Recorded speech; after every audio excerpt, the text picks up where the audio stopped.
Recording. Perfect. All right, today is the intro to polar coordinates. So, we already have dealt with Cartesian coordinates, and we're going to see when we convert between these two types of coordinates that we're still dealing with the x and y axis.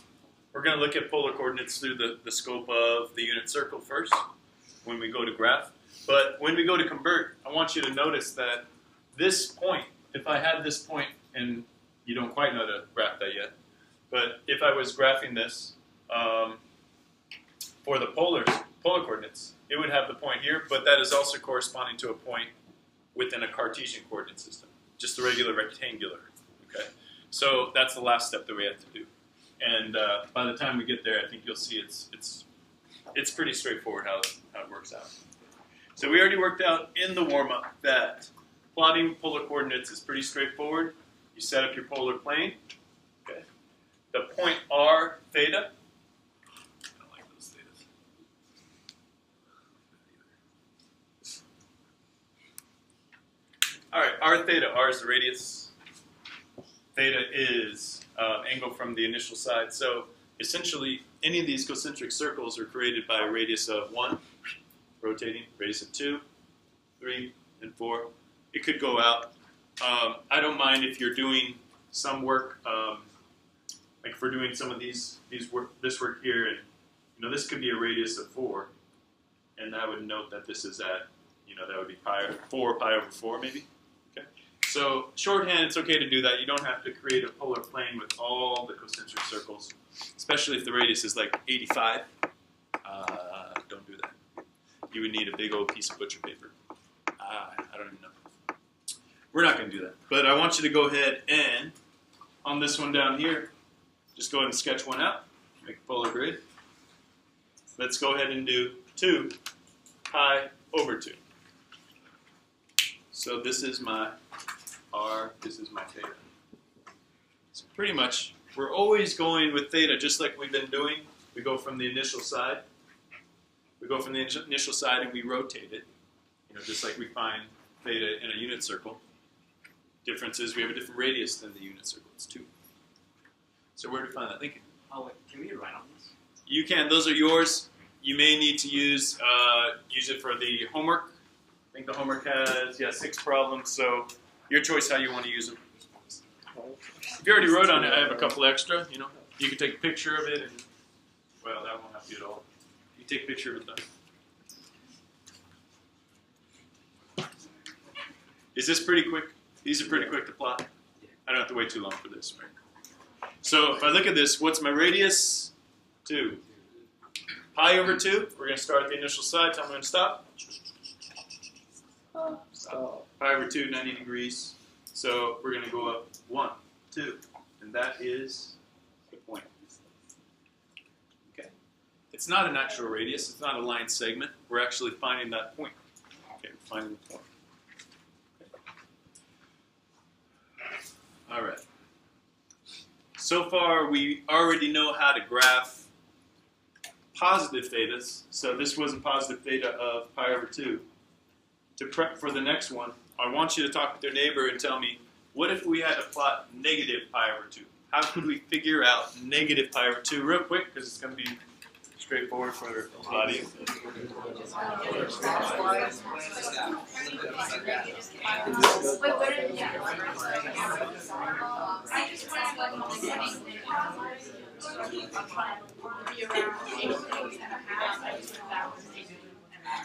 All right, last moments. All right. We always start at the same initial side, the x-axis, where it's positive x-axis. Now, what are we going to do instead? When we go in the positive theta, we're going counterclockwise. What do you think when we're going negative?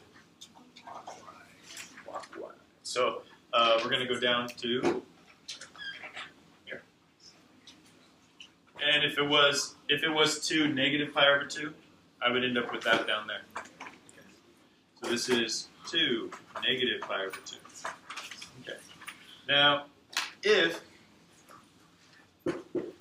you feel like these negative thetas, these negative radians are really hard for you to deal with, somebody figure out a way that we could express negative pi over 2 as a positive theta using a formula you can use every single time.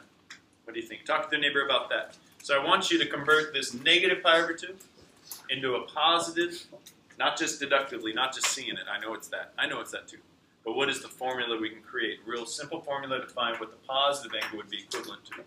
So talk to the neighbor. What do you think? What do you think? 2 pi minus theta.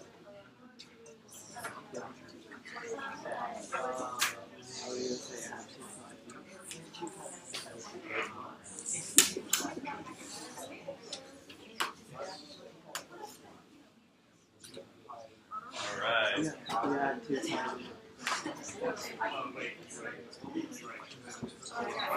Okay. That's it. You got it. Are you encircled by people that agree with you? Yes. Excellent, excellent. Evan, how are we going to find it? How are we going to find any angle if we're given a negative angle? 2 pi plus theta, because 2 pi is a full circle. Good. And if you're going down to that,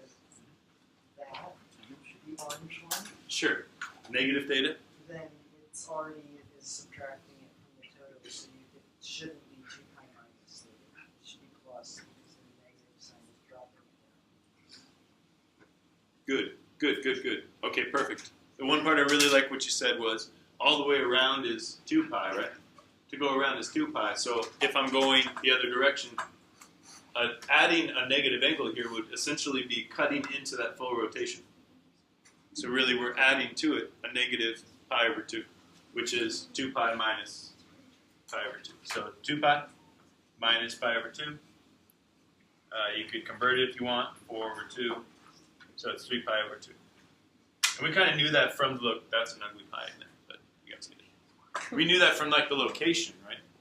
But what if we have this case? And let's look. We already wrote that clockwise with negative angle. Okay.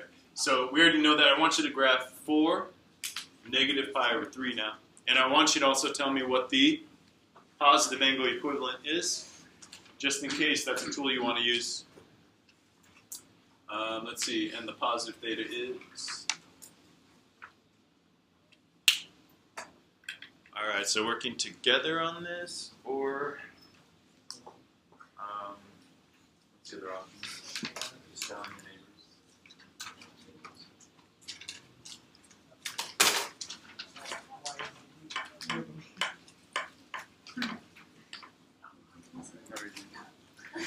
I like how you say that direct to But it's not. It's joking around. I know you all include the same thing like it's first.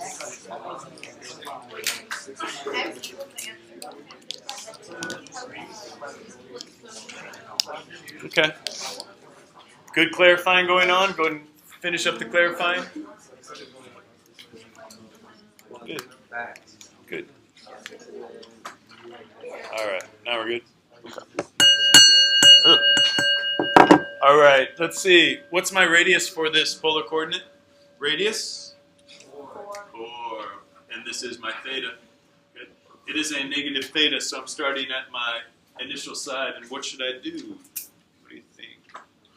What do you think, Jackson? Where should I go? Go down pi over 3. Pi over 3. So I know I need to go this way, pi over 3. Now, what if it was something, or I wasn't sure, so we're going negative pi over 3. So what could I do? I can convert that to a positive theta if you really needed to. I'm kind of doing the process for maybe something that is a little, it's hard to find that maybe. Okay. I'll show you how you can do it without that, but what am I going to do for this? 2 pi. Essentially minus pi over 3. So this is going to give us what? 5 pi over 3. Now the other way you could look at it is this bottom half. I know that that's pi to go that distance. So if I divide that into 3 equal parts, you end up with like so. So I know I just need to rotate this way that far. But I've made a line here. That's not helpful. What's that? I just reflected pi over 3 to the other side to figure out which. Okay. Oh, I see. Does that make sense? So like in the first quadrant, there's pi over 3. Pi over 3 is here, and then you just kind of look to see where it is. Yeah, just Pi over 3. Yeah. Look straight down. Perfect. That's another way to do it. So we've rotated this far, but where should I put my polar coordinate here? 4, right? 1, 2, 3, 4. That's it. There's no mind blowing going on here, right? It's just kind of like learning the basics, straightforward. Okay, we have this, and then we have conversions, and that's it. So let's look at this one right here. How would we plot -1, 3 pi over 4? A negative radius, just think about that. A negative radius. I think mental math-wise, it doesn't quite make sense because it's starting from 0 and a radius out. But the way we accommodate that is first we're going to plot 1, 3 pi over 4. I want you to do that real quick. 1, 3 pi over 4. So we have a positive theta. So we're going to go over to that.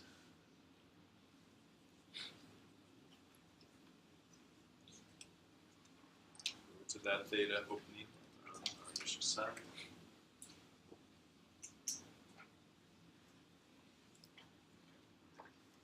So if I plotted 1, 3 pi over 4, you all should probably get the same value right here. Right there. Okay. Now, I think it even says, yeah. So instead of plotting right there, since it's negative, what we're going to do is find the actual point by going to the exact opposite side of the circle. So we're going to take a diameter going straight across the circle through the center, and wherever that lands on the opposite side, the opposite quadrant, or kitty corner quadrant, that's where the point's going to be located. So first I found the theta 3 pi over 4, 1 radii out, and then we go the other direction, all the way across through the center, and we get here to -1, 3 pi over 4. Because in essence, compared to this right here, this would be, and if this is my reference point, +1, 0, that'd be -1, if you're looking at it in that way.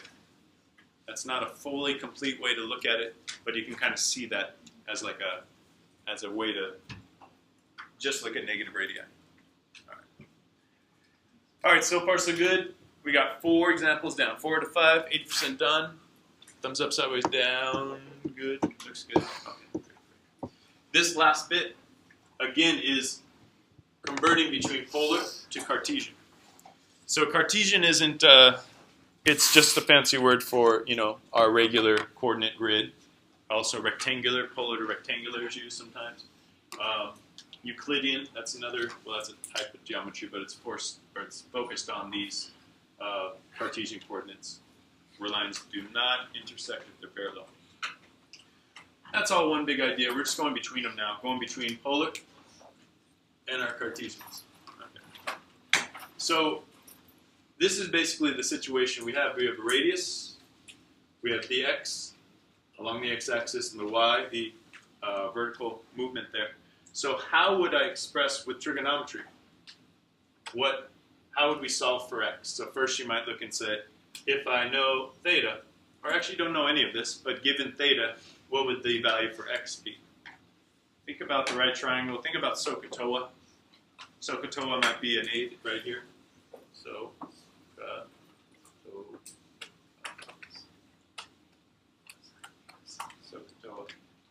So in relation to this theta, right? We got the hypotenuse, we got the opposite, we got the adjacent. So that should be a good amount for you to figure out then. How are we going to find x? How are we going to find y? I'll let you have like a minute for this one. So talk with your neighbor if you're not sure. Talk it out.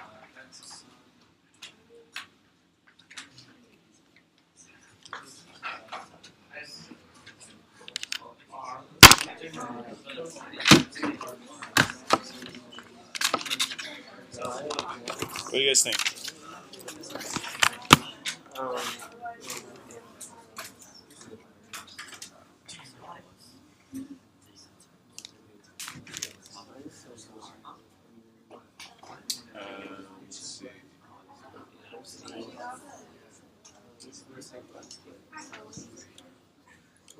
No, we don't have the entire support. We just have that.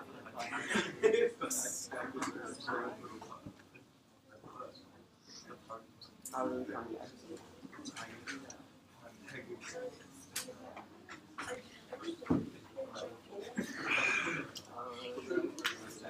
Okay, somebody is getting some cold call. Let's see. Let's do our random number generator. I don't think it'll let you do it twice. All right, Yahweh. Perfect. Let's see.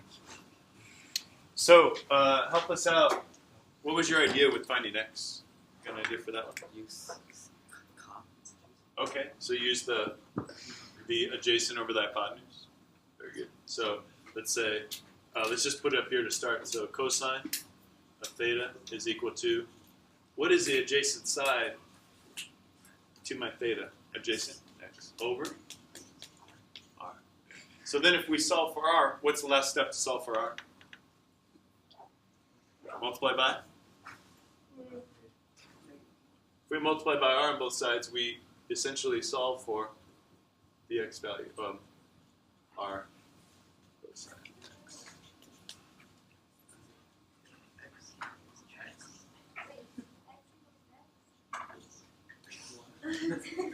Oh. So use your imagination. No. Well, yes. And you don't have to write it twice. You know, you could do this when you're doing an equation. You could say y equals b. It's something. It's unmentionable. Unmentionable. It's like saying 1 is equal to 1 is equal to 1 is equal to 1 is equal to 1. It's kind of like a something. Can we make a conclusion now how we find y? Because we know that the cosine is what? Connected to x. Y is connected to sine. Sine. Okay, so essentially this is what I want you to do next. I want you to convert the radius of -1. Theta is 3 pi over 4, which was this one. Convert it from polar. Wow. One letter exactly marked out on accident. Polar. Yeah. Into Cartesian coordinates. So you already kind of know what you could check. You could check this example number 3 if you want to help you with this. But I want you to go to convert. What we're doing, we're converting this polar into a Cartesian. And if you're not sure, you're like, well, I have to find an x and a y. It's true.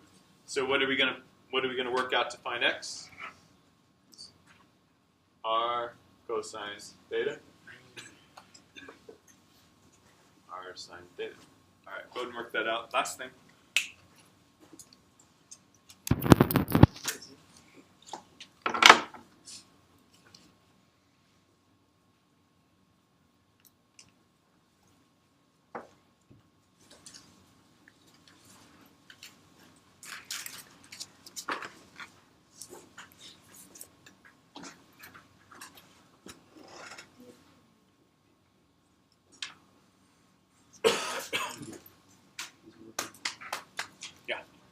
Yes.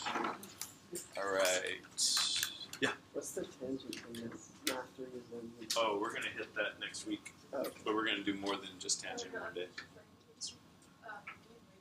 Yeah, we're gonna use radians for this. Basically, if they give you theta in radians, keep it in radians. If it's in degrees, no biggie. You can use this, right? Yes. Okay, here we go. We need to plug in -1 cosine of 3 pi over 4.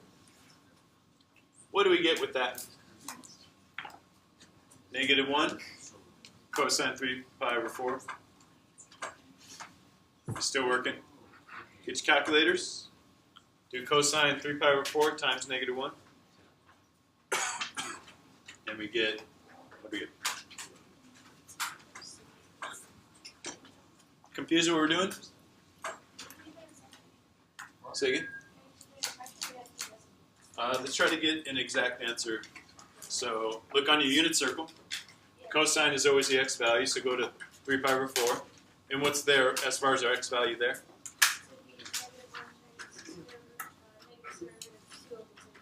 There you go. The answer for just the cosine of 3 pi over 4 is root 2 over 2. But we have a negative 1 times that, right? Negative 1. Negative root 2 over 2. If that was a negative 10 out there,